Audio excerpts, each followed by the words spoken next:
Assalamualaikum warahmatullahi wabarakatuh. Yang terhormat, dosen pengampu mata kuliah Bahasa Indonesia, Ibu Ayunda Rizka Puspita SPDMA, dan teman-teman yang berbahagia. Izinkan kami dari kelompok 8 yang beranggotakan 4 orang untuk mempresentasikan hasil kerja kami.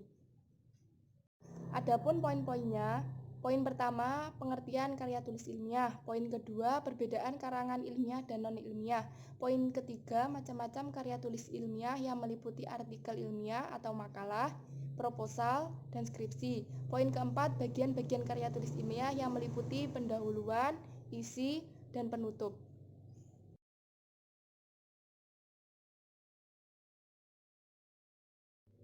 Poin pertama, pengertian karya tulis ilmiah. Karya tulis ilmiah atau scientific paper adalah laporan tertulis dan diterbitkan yang memaparkan hasil penelitian yang telah dilakukan oleh seseorang atau sebuah tim yang telah memenuhi kaidah dan etika keilmuan yang dipatuhi dan ditaati oleh masyarakat keilmuan. Karya tulis ilmiah adalah suatu tulisan yang membahas suatu permasalahan. Pembahasan ini dilakukan berdasarkan penyelidikan, pengamatan, pengumpulan data yang dapat diperoleh melalui suatu penelitian. Karya tulis ilmiah melalui penelitian ini menggunakan metode ilmiah yang sistematis untuk memperoleh jawaban secara ilmiah terhadap permasalahan yang diteliti. Untuk memperjelas jawaban ilmiah berdasarkan penelitian, penulisan karya tulis ilmiah hanya dapat dilakukan sesudah timbulnya masalah, yang kemudian dibahas melalui penelitian dan kesimpulan dari penelitian tersebut.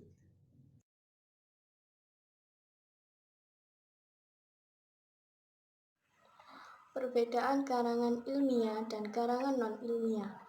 Karangan ilmiah adalah karangan yang berbasis ilmu pengetahuan dan dibuat oleh penulis atau peneliti dengan tujuan untuk memberikan fakta atau hasil penelitian yang dilakukan oleh penulis. Karangan ilmiah sendiri memiliki ciri-ciri, yaitu bersifat faktual dan objektif, tidak bertujuan untuk mempengaruhi pembaca, disusun demi kepentingan ilmiah, mengandalkan analisis dan hipotesis.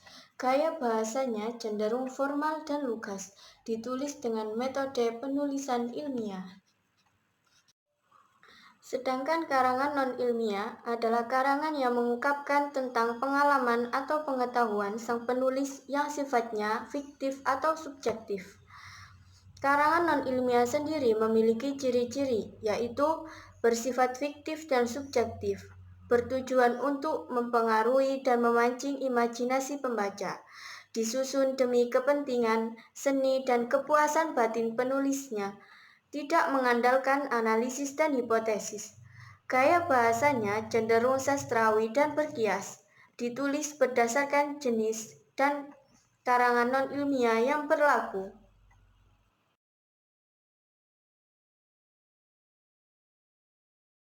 Makalah adalah karya ilmiah yang memerlukan studi baik secara langsung seperti observasi maupun tidak langsung seperti studi kepustakaan. Makalah biasanya dibahas dalam pertemuan-pertemuan ilmiah seperti lokakarya, seminar, dan lain-lain. Suatu makalah ilmiah juga dapat diterbitkan dalam majalah atau jurnal ilmiah. Untuk kepentingan penerbitan makalah ilmiah tersebut, peneliti harus menyesuaikan isi dan teknik penulisan makalah dengan ketentuan-ketentuan redaksi majalah atau jurnal yang bersangkutan. Yang kedua yaitu proposal. Usulan penelitian atau yang biasa disebut dengan proposal ini adalah karya ilmiah yang ditulis seseorang sebagai langkah awal untuk melaksanakan penelitian. Karya ilmiah ini dijadikan pedoman oleh para peneliti dalam melaksanakan langkah-langkah penelitian berikutnya. Dan yang ketiga yaitu skripsi. Skripsi adalah karya ilmiah yang terkenal di kalangan perguruan tinggi sebagai bagian dari persyaratan akademik yang harus ditempuh oleh mahasiswa guna mendapatkan gelar sarjana pada akhir masa studi. Skripsi berisi hasil penelitian, baik penelitian laboratorium, penelitian lapangan, dan penelitian kepustakaan. Penelitian skripsi ini dilakukan secara mandiri oleh mahasiswa yang terkait dengan bimbingan 1 atau 2 dosen pembimbing.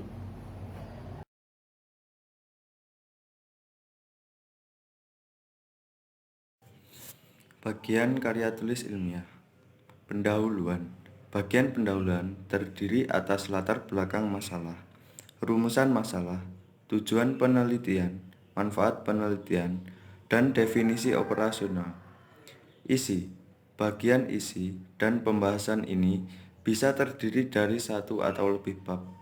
Jumlah bab pada bagian ini bergantung seberapa pelik pembedahan dan pembahasan dari bahan penelitian. Penutup. Bagian ini terdiri dari subbab simpulan dan saran yang dinyatakan secara terpisah.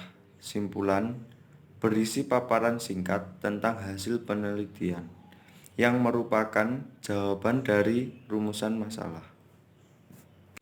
Sekian presentasi dari kami. Bila ada kekurangannya mohon untuk dimaafkan. Billahi taufiq wal hidayah. Wassalamualaikum warahmatullahi wabarakatuh.